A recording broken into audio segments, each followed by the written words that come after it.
నా పేరు ఉదయ్ కుమార్ అండి. I'm working in court as a senior superintendent Secunderabad. Daily నేను నాగోల్ నుంచి నేను సికింద్రాబాద్ పరేడ్ గ్రౌండ్స్ వరకు వెళ్తాను. I'm travelling since 2 years. అప్పటి నుంచి బాగానే ఉంది. మరి మెట్రో వారు మరి ఏమైందో ఆల్ ఆఫ్ ఏ సడన్ ఈ పార్కింగ్ ఫీజు అని చెప్పారు. యాక్చువల్గా నేను నాగోల్ నుంచి సికింద్రాబాద్ వెళ్ళడానికి 40 రూపీస్, ఇంతకుముందు 36 ఉండే కన్సెషన్ ఏదో వచ్చేసారు 40 రూపీస్, 2 and 4 80 రూపీస్ అవుతుంది. నేను కార్ ఇక్కడ పార్క్ చేస్తాను. మెట్రో ఛార్జెస్ కన్నా ఎక్కువ పార్కింగ్ ఛార్జెస్ అయితే తట్టుకునేది ఎలాగండి? చాలామంది మ్యాక్సిమం బస్ సర్వీసెస్ ఫ్రీ పెట్టినా కానీ ఈ మెట్రో ట్రైన్ ఉపయోగిస్తున్నారు. ఎందుకంటే convenient, traffic convenient as well as డబ్బుల విషయంగా కూడా ఓకే, నో ప్రాబ్లం.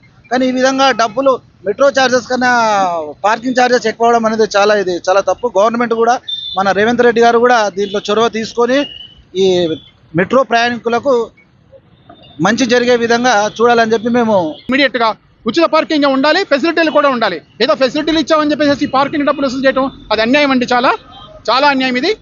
సో ఒక సామాన్య మానవుడు, ఒక శాలరీ వచ్చేవాళ్ళు మామూలుగా ట్యాక్సులు కట్టుకొని, ప్రొఫెషనల్ ట్యాక్స్లు, ఇన్కమ్ ట్యాక్స్లు కట్టుకొని మెట్రో ఛార్జీలు భరించి రోజుకి 100 రూపాయలు 120 రూపాయలు ఇక్కడ ఇచ్చేస్తే ఇది చాలా అన్యాయము. దీన్ని మేము తీవ్రంగా ఖండిస్తున్నామండి. సో ఇమీడియట్గా ఉచిత పార్కింగ్ చేయాలి.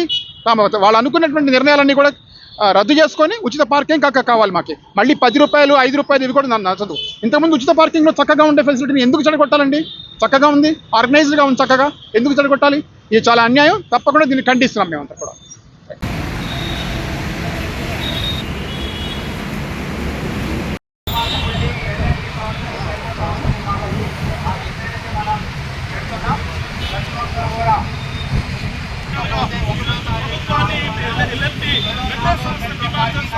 అదేవిధంగా కనీస మౌలిక వసతులైనటువంటి ఇక్కడ పార్కింగ్ చేసేటువంటి స్థలంలో ఏమి కూడా లేవు.